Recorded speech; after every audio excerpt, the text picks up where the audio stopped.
LPL Brief. First of all, I'm not really sure why I said I'd do a video on the promotion tournament, since there wasn't really a whole lot to talk about. Yeah. I guess I can talk a little bit about why I think OMG won. I was expecting this for the most part because I think that OMG in general have better team play, but that's not what happened. What happened today was mostly just one, EPA had no idea how to fight in minions or out of minions, which is like super basic. Whatever. They honestly, there were instances where they took fights within the enemy minion wave at like level 2 or something and all in. OMG just better sidestep certain skill shots, mechanical entries, things like this. You don't give Poppy to Shi Young because it's like his one champion that he's really good at, and it's pretty good champion in general. like, whatever. So these are kind of the things that happened in the OMG set. Mostly it was just down to PA would just like constantly force things, and OMG reacted well. And they forced things at really awkward times. Like the bottom lane 2v2 force was weird. The dive into minions on top by Gimgoon happened a couple times where he tried to attack. Crisis had much less of a presence. So for me, OMG and EPA series today was just really the epitome of, you know, better mechanical players winning. As depressing as that sounds. So that's about it. But I do want to preview the quarterfinals tomorrow because I think that's more interesting, especially since we had one upset, so I haven't talked anywhere, even briefly, about the VG Gaming versus WE matchup. That's the first one. So VG Gaming versus WE, they faced once in the regular season so far, and VG ended up winning that. And the way that VG won was that the first game they did a very, very heavy jungle invade style. And this is something that teams have had success against WE with by invading the jungler, because Condi doesn't necessarily ward very well, and they play a lot around Condi's pressure. Condi and WE have the highest first blood rate in the game. It's actually really, really high relative to other teams. It's like 60-something%. And the highest after that is like 54%.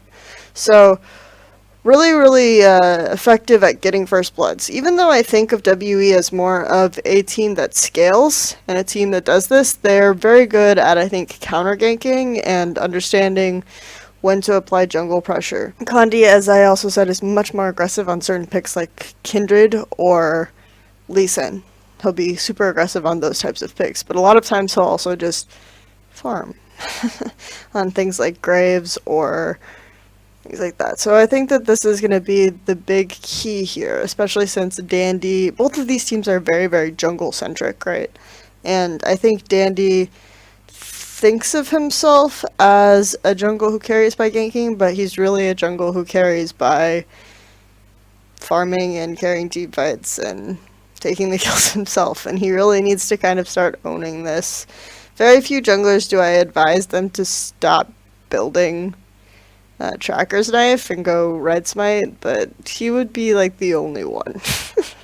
Because I think that they've finally trained the team enough such that even Caveman kind of knows where to place wards, and they're very good at coordinating some of this vision. And when you talk to the team, they say that during scrims, home points to places on the map, it says this is where you put the ward, and they just remember this. So I think that I want to say that VG Gaming understand and are to a point as a team where they know where to place wards, and they don't have to rely on Dandy only to control vision.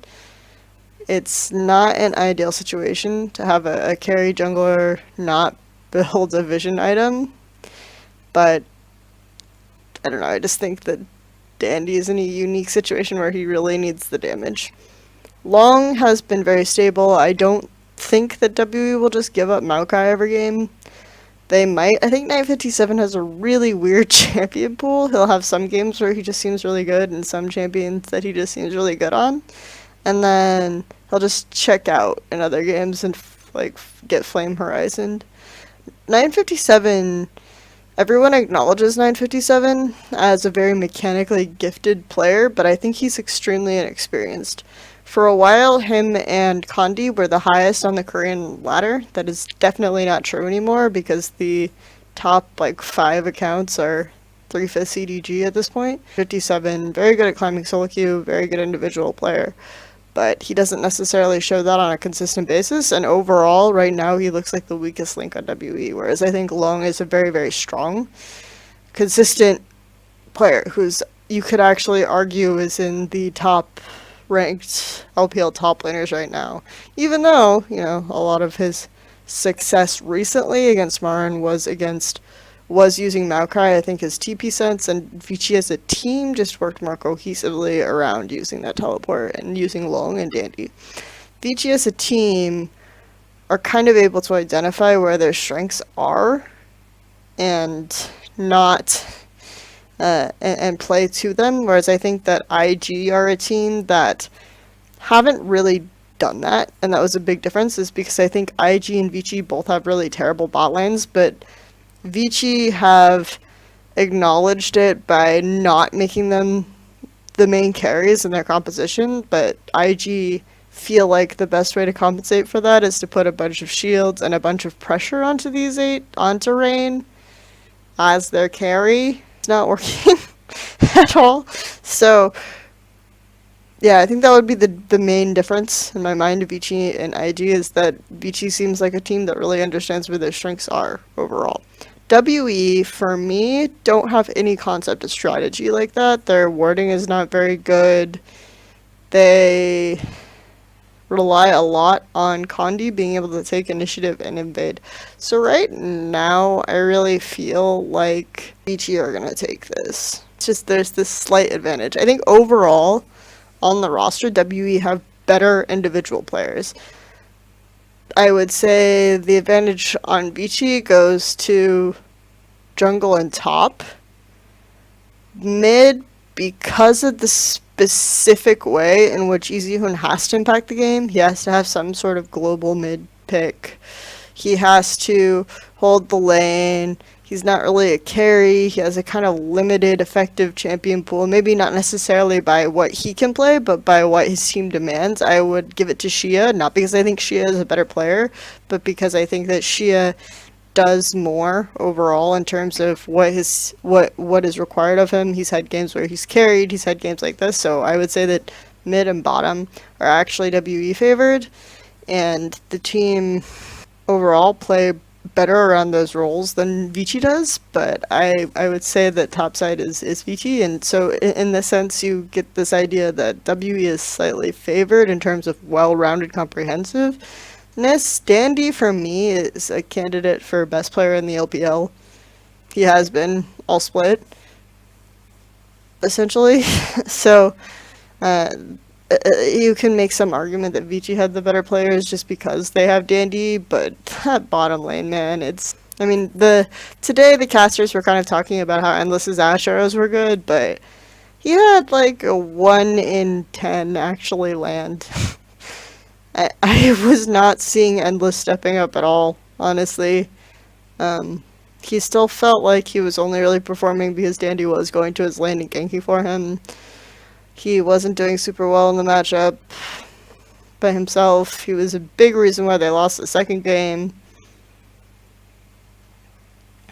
So for me, this is going to be something that we really are testing for WE, is how hard can Shia and bot lane push this advantage if the jungle is tied down. Because if Shia can get some sort of advantage in mid by pushing out, and if the bot lane can get some sort of advantage by pushing out, that's one half of the map that Dandy can't invade, and that's one half of the side of the map that Kondi can control if he plays intelligently and if he does utilize vision. These are all really, really big ifs for WE because I haven't seen that kind of intelligence come out of them yet. They really, really are a team that plays better from late game team fights when Mystic gets a pick that's really good for him, like Ezreal or sometimes Lucian.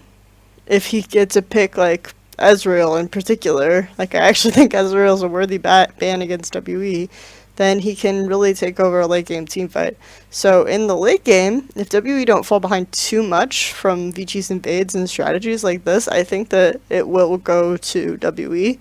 So if they can make the late game last longer than 30 minutes, I think WE are favored. But I think VG will be able to take this initiative and end the game through jungle invades and controlling the top side much faster than yeah, I'm gonna go with VG on this one, but I think it'll be pretty close. Fairly interesting series. This leaves EDG versus Snake. Similarly, the casters were kind of saying, you know, Snake showed some great improvements. They showed some great stuff. I think they can win the LPL, and I really disagree.